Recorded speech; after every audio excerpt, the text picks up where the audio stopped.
আসসালামু আলাইকুম। শিক্ষা মন্ত্রণালয়, টিএমএডি, কারিগরি শিক্ষা অধিদপ্তর ও A2 এর সকল কর্মকর্তা এবং আজকের ক্লাসের সকল অনলাইন ক্লাসের ছাত্রছাত্রীদের ধন্যবাদ জানিয়ে শুরু করছি। আমি SM Joynal Abedin, instructor electrical, Chittagong polytechnic institute, Chittagong. পাঠ পরিচিতি, বিষয় IC মেশিনস 1, 6, 6, 7, 6, 1, ষষ্ঠ পর্ব ইলেকট্রিক্যাল, ষষ্ঠ অধ্যায়। আজকের টপিক ট্রান্সফর্মার দক্ষতা ও শীতলীকরণ পদ্ধতি, efficiency and cooling system of transformer. এই অধ্যায়ে পাঠ শেষে শিক্ষার্থীরা যা জানতে পারবে: 6.1 ট্রান্সফর্মারের দক্ষতা নির্ণয়ের গাণিতিক সূত্রের ধারণা, 6.2 ট্রান্সফর্মারের কোর লস এবং কপার লসকে প্রভাবিত করে এমন বিবিধ বিষয়সমূহের ধারণা, 6.3 সর্বোচ্চ দক্ষতার সমীকরণ নির্ণয়করণ, 6.4 পাওয়ার ফ্যাক্টরের সাথে দক্ষতার পরিবর্তন সম্পর্কিত ধারণা, 6.5 সারাদিনের দক্ষতা ও সারাদিনের দক্ষতার ফর্মুলা উল্লেখকরণ, 6.6 দক্ষতা, সর্বোচ্চ দক্ষতা ও সারাদিনের দক্ষতার সমস্যার সমাধানের ধারণা, 6.7 ট্রান্সফর্মার শীতলীকরণ বা কুলিংয়ের প্রয়োজনীয়তা ব্যাখ্যাকরণ, 6.8 ট্রান্সফর্মার শীতলীকরণ ও পদ্ধতির বর্ণনাকরণ, 6.9 ট্রান্সফর্মারের তৈল এবং এর গুণাবলীর বর্ণনাকরণ। প্রিয় শিক্ষার্থী, প্রথমে আছে 6.1 ট্রান্সফর্মারের দক্ষতা নির্ণয়ের গাণিতিক সূত্র। আমরা জানি যে কোনো মেশিনের ইনপুট যা দেয় আউটপুট কিছু কম পাওয়া যায়। এই ইনপুটের তুলনায় আউটপুট যতটুকু শক্তি কম পাওয়া যায় সেটাই হচ্ছে পাওয়ার লস। তাই ইনপুট এবং আউটপুটের অনুপাতকে বলা হয় ওই মেশিনের দক্ষতা। যেহেতু আমরা এখানে ট্রান্সফর্মার পড়তেছি, ট্রান্সফর্মারের দক্ষতা অনেকটা বেশি থাকে, এর প্রায় পরিমাণ 95% হতে 99% হতে পারে, কারণ এতে কেবলমাত্র কোর লস এবং কপার লস হয়। এর ভিতরে কোনো মুভিং পার্টস নাই, ফ্রিকশন বা উইন্ডেজ লস কিছুই হয় না। এটাকে আমরা গ্রিক অক্ষর ইটা দ্বারা প্রকাশ করি। একে প্রকাশ করার জন্য শতকরা হিসাবে প্রকাশ করা হয়। ইফিসিয়েন্সি ইটা পার্সেন্টেজ হিসাবে ইটা ইজুগাল টু হবে আউটপুট বাই ইনপুট ইন্টু 100 সমান সমান output by input equal to হচ্ছে আবার আউটপুট প্লাস লসেস ইন্টু 100, আবার আউটপুট ইজুগাল টু হচ্ছে VI cos theta into 100 divided by আউটপুটের পরিবর্তে VI cos থিটা। আর লস হচ্ছে দুইটা লস হয় ট্রান্সফারের মধ্যে, একটা কপার লস এবং কোর লস। অ্যাগেন অন্যভাবে দেখানো যায়, এটা percentage equal to input minus losses divided by input equal to 100। Divided সমীকরণ করলে আসবে 1 minus losses divided by into 100। প্রিয় শিক্ষার্থীরা, 6.2তে আছে ট্রান্সফর্মার কোর লস এবং কপার লসকে প্রভাবিত করে এমন বিবিধ বিষয়সমূহ। তাই কোর লসের মধ্যে আমাদের আছে হিস্টেরিসিস লস ও এডি কারেন্ট লস। এটা নো লোড অবস্থায় এর 1% থেকে 3% পরিবর্তন হয়। এটি বিভিন্ন বিষয় দ্বারা প্রভাবিত হয়। এক নম্বর হচ্ছে পাওয়ার ফ্যাক্টর, ভোল্টেজ এবং ফ্রিকোয়েন্সি। তাই পাওয়ার ফ্যাক্টরের সাথে কোর লস পাওয়ার ফ্যাক্টরের সাথে সমানুপাতিক, অর্থাৎ কোর লস বাড়লে পাওয়ার ফ্যাক্টরের মানও বেড়ে যায়। ভোল্টেজের পরিবর্তন করলে কোর লস পরিবর্তন হয়, যেমন কোর লস প্রপোর্শনাল VA², অর্থাৎ কোর লস ভোল্টেজের বর্গানুপাতিকভাবে পরিবর্তিত হয়। ফ্রিকোয়েন্সির মান এর উপর নির্ভর করে। ফ্রিকোয়েন্সি বৃদ্ধি পেলে লসও বৃদ্ধি পায়। এছাড়া কোর লস কোরের আয়তনের ধরন ও পরিমাণের উপর নির্ভর করে। এরপরে আছে ট্রান্সফরমারের কপার লস। এটি বিভিন্ন বিষয় দ্বারা প্রভাবিত হয়, যেমন ওই পাওয়ার ফ্যাক্টর আছে, ভোল্টেজ আছে, ফ্রিকোয়েন্সি আছে, লোড আছে। পাওয়ার ফ্যাক্টর, কপার লস পাওয়ার ফ্যাক্টরের সাথে উল্টানুপাতিক, অর্থাৎ কপার লস বাড়লে পাওয়ার ফ্যাক্টর মান কমে যায়, তাহলে copper loss proportional 1/cos theta. Voltage পরিবর্তনে কপার লস পরিবর্তন হয়। কপার লস প্রপোর্শনাল VA², অর্থাৎ কনস্ট্যান্ট KVA পাওয়ার জন্য ভোল্টেজ বৃদ্ধি করলে কপার লস কমে যায়। ফ্রিকোয়েন্সি, ডিস্ট্রিবিউশন ট্রান্সফর্মার ফ্রিকোয়েন্সির উপর কপার লস নির্ভর করে না। লোডের উপর কপার লস নির্ভরশীল। লোড বাড়লে বা কমলে কপার লসও বাড়বে কমবে। এই চারটা ফ্যাক্টরের উপরে কপার লস নির্ভর করে: পাওয়ার ফ্যাক্টর, ভোল্টেজ, ফ্রিকোয়েন্সি এবং লোড। বিশেষ করে লোডের উপরেই কপার লসটা বেশি নির্ভর করে। 6.3 ট্রান্সফর্মার সর্বোচ্চ দক্ষতা নির্ণয়ের সমীকরণ। সর্বোচ্চ দক্ষতা আমরা জানি কপার লস, আমরা জানি যে copper loss equal to IP square RE. আরইটা হচ্ছে যে গত আমরা দুটো চ্যাপ্টারেই দেখাইছি RE prime equivalent resistance in terms of primary, অথবা আরই ডাবল প্রাইম হচ্ছে equivalent resistance in terms of secondary. Copper loss IP square RE prime অথবা IS square RE prime. IS হচ্ছে যে সেকেন্ডারি কারেন্ট, আইপিটা হচ্ছে প্রাইমারি কারেন্ট। অতএব আমরা লিখব যে core loss is equal to হবে হিস্টেসিস লস। আমরা জানি যে core loss is equal to hysteresis loss plus eddy current loss. Hysteresis লসকে আমরা ডাব্লিউএইচ দ্বারা চিহ্নিত করলাম, এডি কারেন্টকে আমরা ডাব্লিউই দ্বারা চিহ্নিত করলাম। আর প্রাইমারি ইনপুট হচ্ছে VP IP cos theta, primary ইনপুটের যে পাওয়ার সেটা। এফিসিয়েন্সি হবে input minus losses divided by input, এটা এর আগে আমরা দেখিয়েছি। তাই ইনপুটের পরিবর্তে VP IP cos theta minus losses WP VP IP cos theta সমান VP IP cos theta minus losses হচ্ছে IP square RE minus core loss, copper loss এবং কোর লস দুটেই এখানে মাইনাসের জন্য এখানে মাইনাস হয়ে আসছে। তাহলে VP IP cos theta P, এটা সিম্পলিফাই করলে আসবে 1 minus IP square RE prime VP IP cos theta minus W core IP VP IP cos theta. এটা বাদ দিলে আইপি আইপি বাদ দেওয়ার পর 1 minus IP RE VP cos theta P minus W core divided by VP IP cos theta P.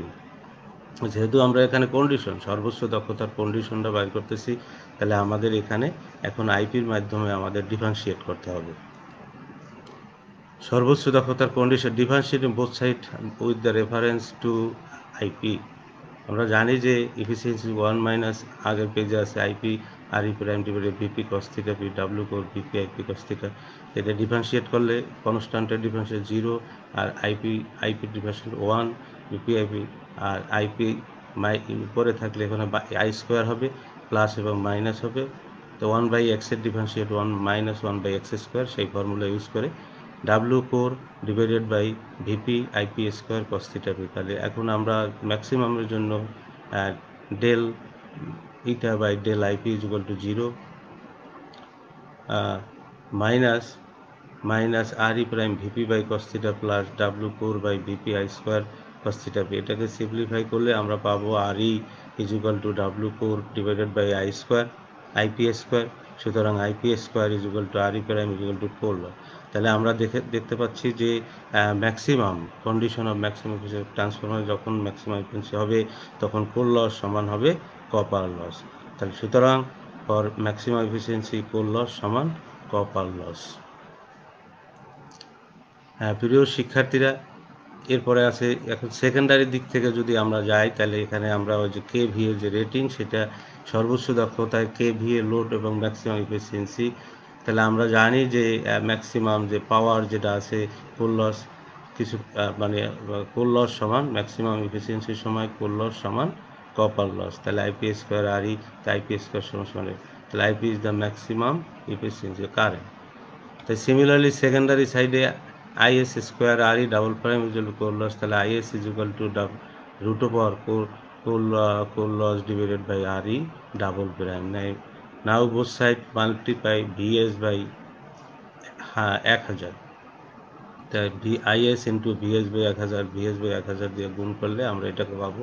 তাহলে IS VS এবং VS IS এটার উপরে নিচে I full load by full load, তো এইটাকে সিম্পলিফাই করলে পাবো আমরা VS I full load divided by 1000 into এই আই ফুলটা এই রুটের ভিতরে নিলে I square full load R e double prime. এর পরবর্তীতে আমরা যেটা পাবো আইএস ভিএস ডিভাইডেড বাই 1000, তাই VS into I full load divided by I full load into এটার ভিতরে আই স্কোয়ার আরই প্রাইম। তাহলে এই ভিএস আইএস ডিভাইডেড বাই 1000 এটা হচ্ছে কেভিএ ম্যাক্স, আর VS I full load divided by 1000 এটা হচ্ছে kVA rating, root over W core divided by I full load square RE. এইটাকেই আমরা আবার লিখতে পারবো kVA max is equal to KVA rated into root over W core divided by full load copper loss.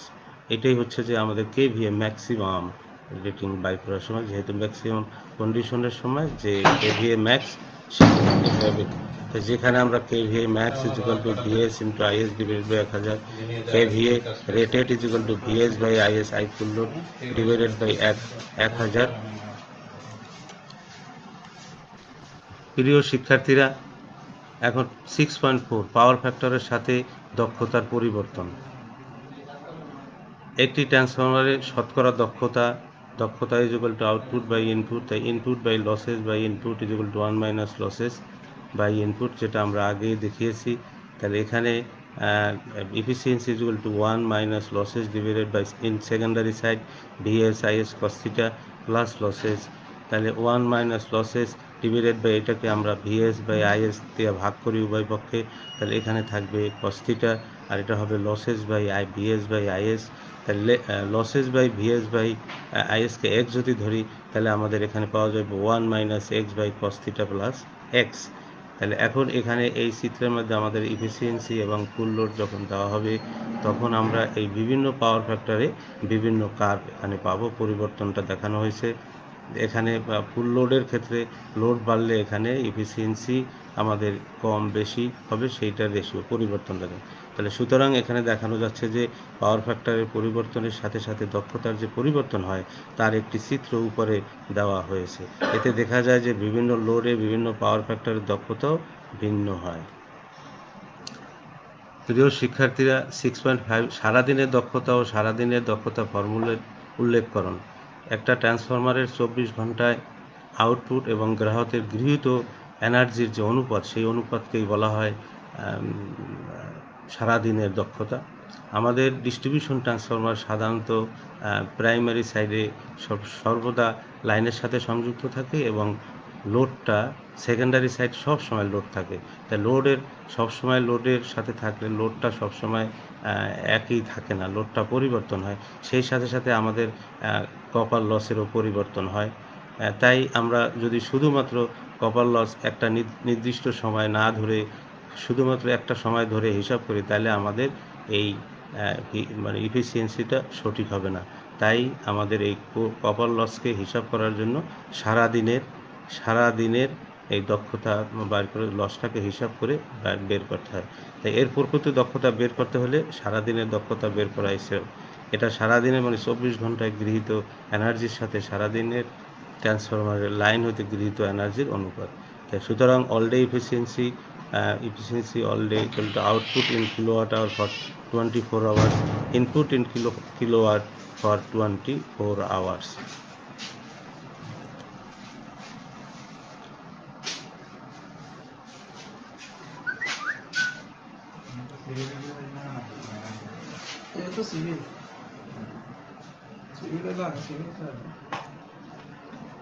হ্যাঁ প্রিয় শিক্ষার্থীরা, 6.6 দক্ষতা, সর্বোচ্চ দক্ষতা,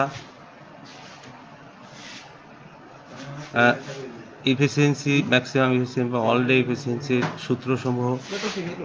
সূত্রসমূহ percentage output by input into 100, all day efficiency output in kilowatt, input in kilowatt hour 24 hours,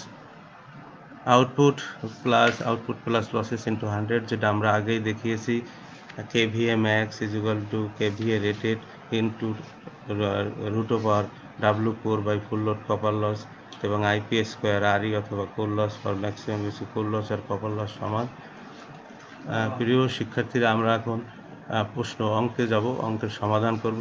একটি 50 KVA 4600/230 volt ট্রান্সফরমারের open এবং short circuit test করে নিচে লিখিত পাওয়া গেল, নিম্নলিখিত তথ্য পাওয়া গেল। ওপেন সার্কিট টেস্টে EOC is equal to 230 volt, POC is equal to 285 watt, IOC is equal to 4.2 ampere.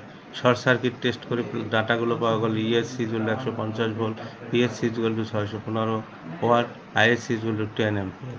তাহলে বের করো রেটেড KVA 0.8 পাওয়ার ফ্যাক্টরের দক্ষতা সর্বোচ্চ হতে আছে। সর্বোচ্চ দক্ষতার জন্য KVA 0.8 পাওয়ার ফ্যাক্টরের সর্বোচ্চ দক্ষতা। তাহলে রেটেড KVA 8.5 পাওয়ার ফ্যাক্টরে আউটপুট হবে 50 × 0.8 এত কিলোওয়াট। ট্রান্সফরমারের কোর লস আছে POC equal to 285 watt, transformer full load copper load আছে যে পিএসসি 615 ওয়াট, তো ফুল লোড কারেন্ট আছে আইএসসি বা I full load equal to 10 ampere. তাহলে মোট loss 285 plus 615 900 watt is equal to 0.9 kilowatt. Transformer input P input is equal to 40 plus হচ্ছে যে 0.9 is equal to 40.9 kilowatt. কর্মদক্ষতা percentage efficiency P out divided by input into 100, 40 into 100 divided by 40.9 equal to percentage আসবে, দক্ষতা আসবে যে 97.80। এরপর আছে খ সর্বোচ্চ দক্ষতা। আমরা জানি যে KVA max is equal to KVA rated into root over W core divided by full load copper loss. সুতরাং 50 into root over 285 divided by 615 is equal to 34.04 KVA.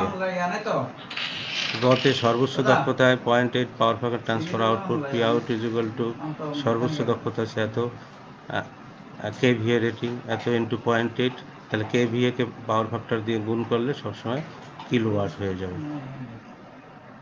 তাহলে 34.04 ইন্টু 0.8 গুণ করলে সমান সমান 27.23 কিলোওয়াট।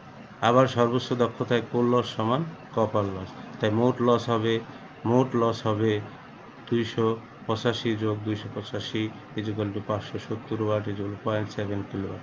সুতরাং মোট ইনপুট আসতেছে output plus losses is equal to 27.80 kilowatt. সুতরাং দক্ষতা সর্বোচ্চ দক্ষতা যেটা আসবে ম্যাক্সিমাম কেভিএর জন্য P out divided by P into 100 is equal to 27.23 into 100 divided by 27.80 is equal to 97.95। প্রিয় শিক্ষার্থীরা, প্রশ্ন 2 একটি এত 5 কেভিএ 2300/230 ভোল্ট ট্রান্সফরমারের core loss 40 watt, full load copper loss 112 watt একটি 24 ঘন্টা নিম্নলিখিত লোড বহন করে। 1.5 গুণ লোডে 0.8 পাওয়ার ফ্যাক্টরে 1 ঘন্টা, 1.25 গুণ লোডে 0.8 পাওয়ার ফ্যাক্টরে 2 ঘন্টা, রেটেড লোডে 0.8 পাওয়ার ফ্যাক্টরে 3 ঘন্টা, অর্ধ লোডে একক পাওয়ার ফ্যাক্টরে 6 ঘন্টা, 1/4 লোডে একক পাওয়ার ফ্যাক্টরে 8 ঘন্টা, নো লোডে 4 ঘন্টা। ট্রান্সফরমারটা সারাদিনের দক্ষতা বের। তাহলে এখন আমাদের বাইর করতে হবে আউটপুট এনার্জি। আউটপুট এনার্জি সে রেটেড আছে 5 এত গুণ, তাহলে 1.5 তারপর হচ্ছে পাওয়ার ফ্যাক্টর দিয়ে গুণ, power factor kVA power factor kilowatt, আর যখন সময় দিয়ে গুণ করা হবে তখন এটা কিলোওয়াট আওয়ার হয়ে যাবে। তাহলে এখানে আমরা এইভাবে 1.5 ইন্টু 5.8 ইন্টু 1, এই 1.25 এর জন্য 1.25 ইন্টু 5 ইন্টু পাওয়ার ফ্যাক্টর হচ্ছে 0.8, কয় ঘন্টা, এখানে 2 ঘন্টা।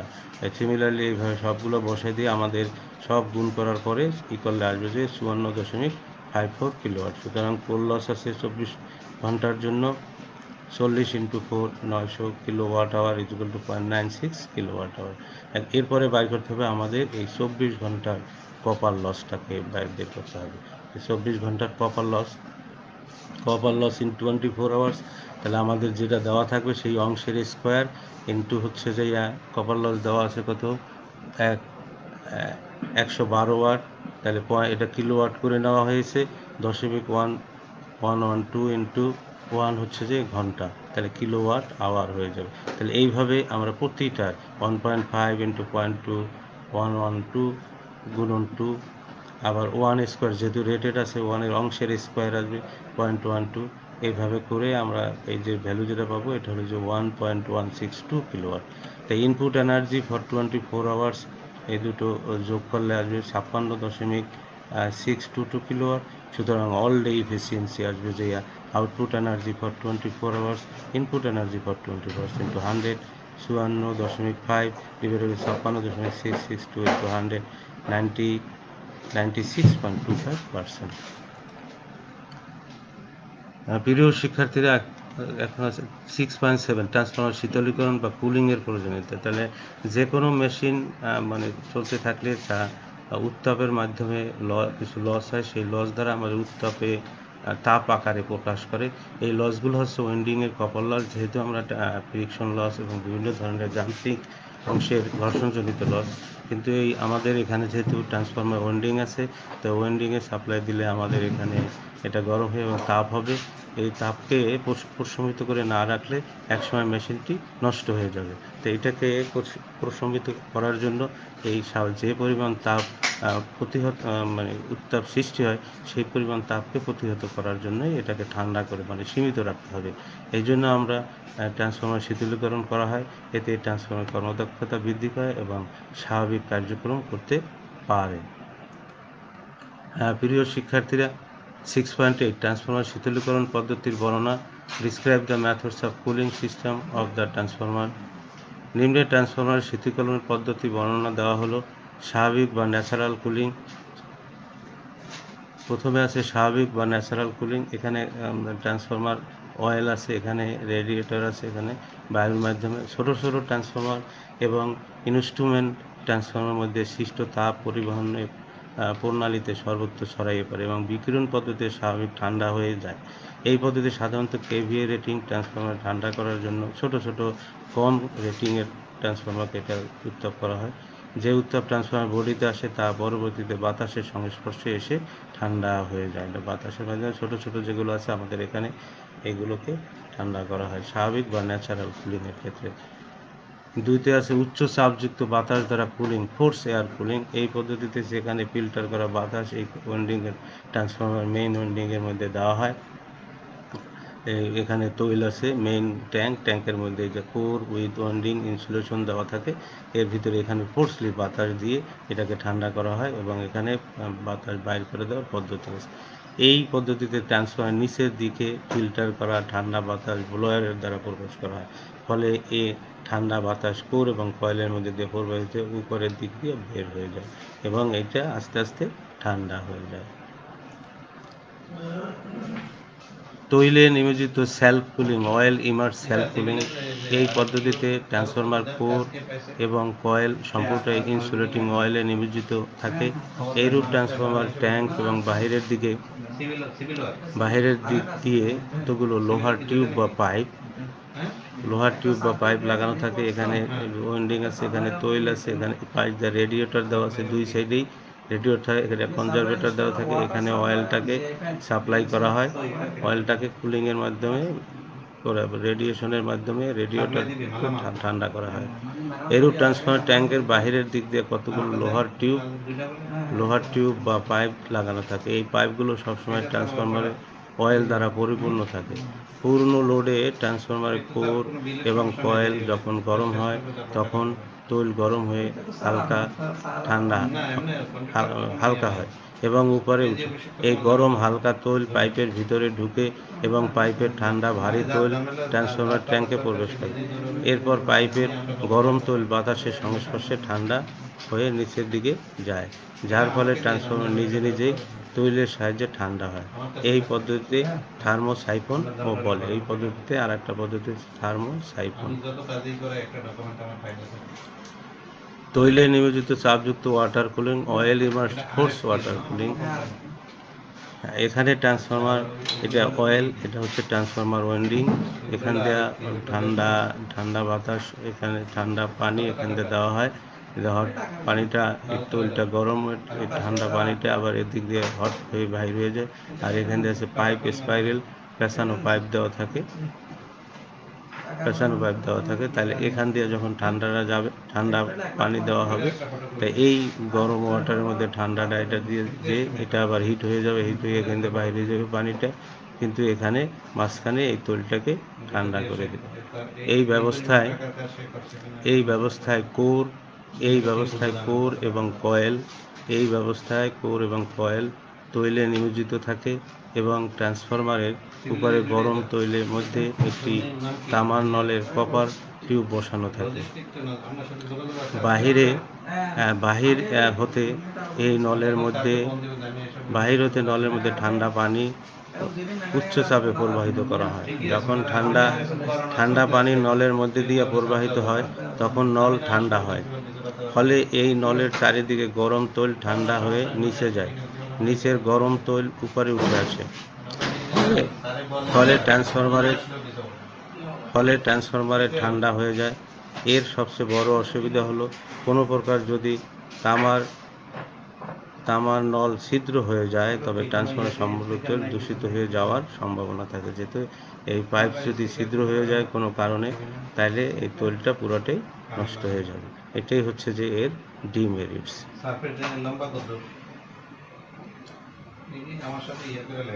6.8 ট্রান্সফরমারের শীতলীকরণ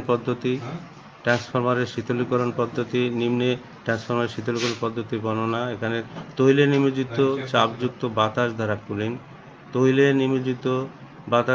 এখানে বাহির থেকে ফ্যানের মাধ্যমে বাতাস দিয়ে, এখানে ওয়েন্ডিং আছে, ওয়েন্ডিংয়ের ভিতরে ডিরেকশন, এখানে অয়েলটাকে ফ্লো করা হয় পাম্পের মাধ্যমে। এখানে এই ফ্যান দ্বারা বাতাস দেওয়া হয় বাহির থেকে, সেই অবস্থায় সার্কুলিং করলে তৈলটা ঠান্ডা হয়ে গেছে। অয়েল ন্যাচারাল এয়ার ফোর্স বা ONF কুলিং অফ ট্রান্সফরমার। তাহলে এরূপ ট্রান্সফরমার বডিতে ফিন্স ব্যবহার করে সারফেস এরিয়া বর্ধিত করা হয়। এই ফিন্স সমূহ গরম তৈলে ভর্তি থাকে এবং বাহির হতে অতি উচ্চ চাপে ঠান্ডা বাতাস এই ফিন্স টিউব অথবা রেডিয়েটর উপরে দেওয়া হয়। এই কাজের জন্য সাধারণত বাইরে ট্রান্সফরমারের চারিদিকে বহু বৈদ্যুতিক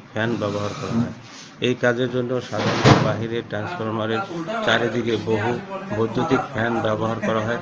এই ব্যবস্থা সাধারণত বড় বড় ট্রান্সফরমার ক্ষেত্রে গ্রহণ করা হয়।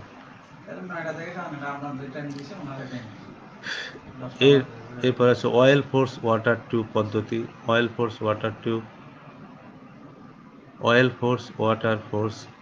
অথবা OFWF।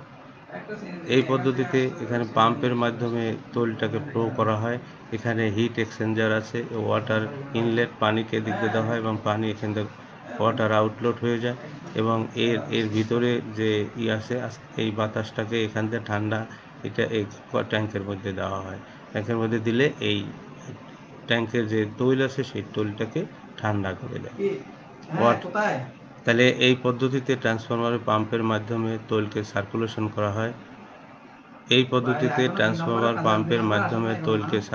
করা হয়। এবং ট্রান্সফরমারের গাত্রে কিছু কুলিং পাইপ থাকে। সেখানে এই তৈল প্রবেশ করা হয় এবং বাহির থেকে পানির প্রবাহকারী পাইপের ভিতরে প্রবাহিত গরম তেলকে ঠান্ডা করে পুনরায় ট্রান্সফরমার ট্যাঙ্কে প্রবেশ করানো হয়। এই পদ্ধতিতে পাম্পের তেলকে সার্কুলেশন করা হয় এবং ট্রান্সফরমারের গায়ে কিছু কুলিং পাইপ থাকে যেখানে এই তৈল প্রবেশ করে এবং বাহির থেকে পানির প্রবাহকারী পাইপের ভিতরে প্রবাহিত গরম তেলকে ঠান্ডা করে পুনরায় ট্রান্সফরমার ট্যাঙ্কে প্রবেশ করানো হয়। 6.9 প্রিয় শিক্ষার্থীরা, এখন আছে ট্রান্সফরমার তৈল এবং এর গুণাবলী। তৈলের কি কি গুণাবলী থাকা দরকার এবং তৈলের কি কাজ, সেটাই হচ্ছে এখন বর্ণনা। ট্রান্সফরমার ঠান্ডা রাখার জন্য এর মধ্যে যে তৈল ব্যবহার করা হয় তাকেই ট্রান্সফরমার অয়েল বা ট্রান্সফরমার তৈল বলে। এটি মূলত খনিজ তৈলকে ট্রিটমেন্ট করে ব্যবহার উপযোগী করা হয়। এই তৈলের বাণিজ্যিক নাম পাইরানল। এর প্রধান কাজ হচ্ছে ট্রান্সফরমারের কোর কয়েলকে ঠান্ডা রাখা।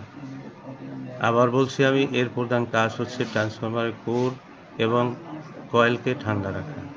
এর আরেকটি কাজ হলো ট্রান্সফরমারের কয়েল এবং ট্যাঙ্কের মধ্যে ইনসুলেশন বৃদ্ধি করা।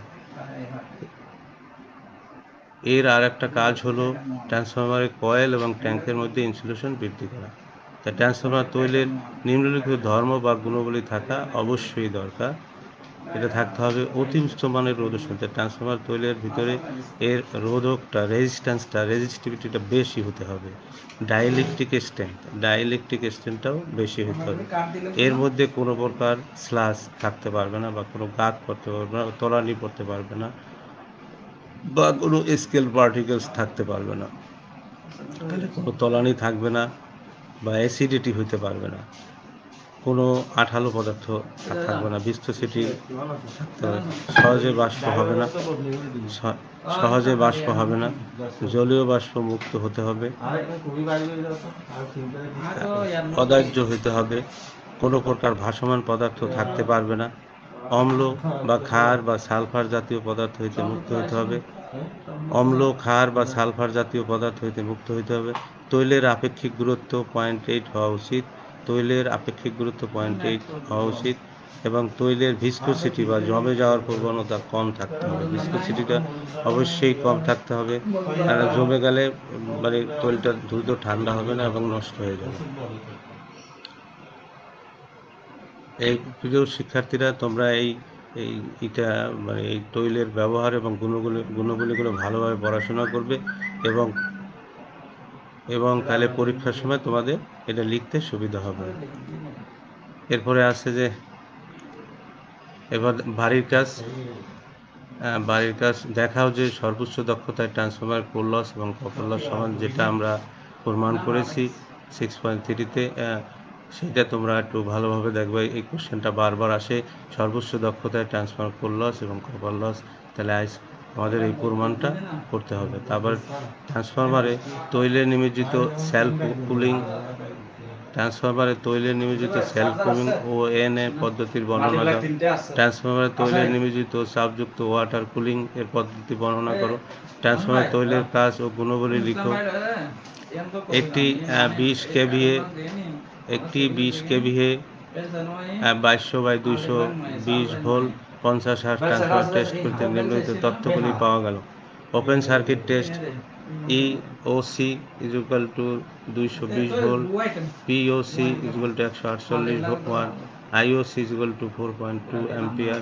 Short circuit test ESC = 86 volt, PSC 360 watt, ISC = 10.87 ampere. এমতো অবস্থায় নির্ণয় করো 0.8 ল্যাগিং পাওয়ার ফ্যাক্টর। ফুল লোডে কত হচ্ছে, হাফ লোডে ট্রান্সফরমারের দক্ষতা নির্ণয় করো।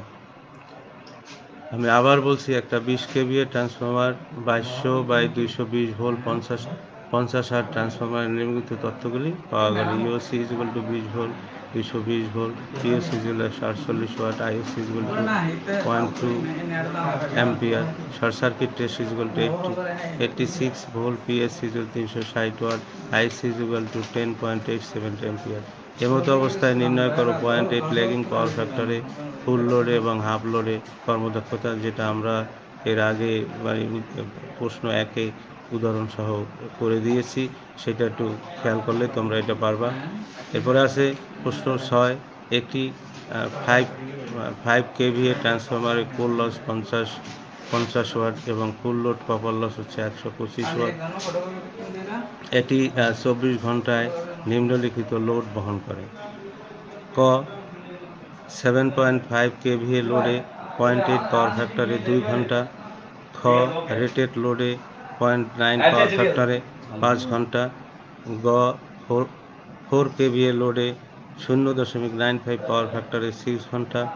0.25 কেভিএ লোডে একক পাওয়ার ফ্যাক্টরে 7 ঘন্টা। নো লোডে 4 ঘন্টা। তার ট্রান্সফরমারের সারাদিনের দক্ষতা, যেটা আমরা অঙ্কটা করেছি সেইভাবে করলে হবে। কেভিএ এখানে তাহলে আমাদের সারাদিনের প্রথমে আউটপুট বাই করতে হবে। তাই আউটপুট বাই করার সময় 0.75 কেভিএ ইন্টু পাওয়ার ফ্যাক্টর, আর রেটেড এখানে যদি 0.75 কেভিএ লোডে 0.8 পাওয়ার ফ্যাক্টরে এত, এখানে যে পাওয়ার ফ্যাক্টর গুণ দিয়ে এবং সময় দিয়ে গুণ করলে এটা আসবে। তারপরে রেটেড কেভিএ এত, এখানে আর একটা জিনিস এখানে হচ্ছে যে বেস কেভিএ একটা এখানে ধরে নিতে হবে, যেহেতু বিভিন্ন কেভিএ দেওয়া আছে, তাহলে আমরা এখানে 5 ধরলাম বা 7.5 ধরলেই হবে।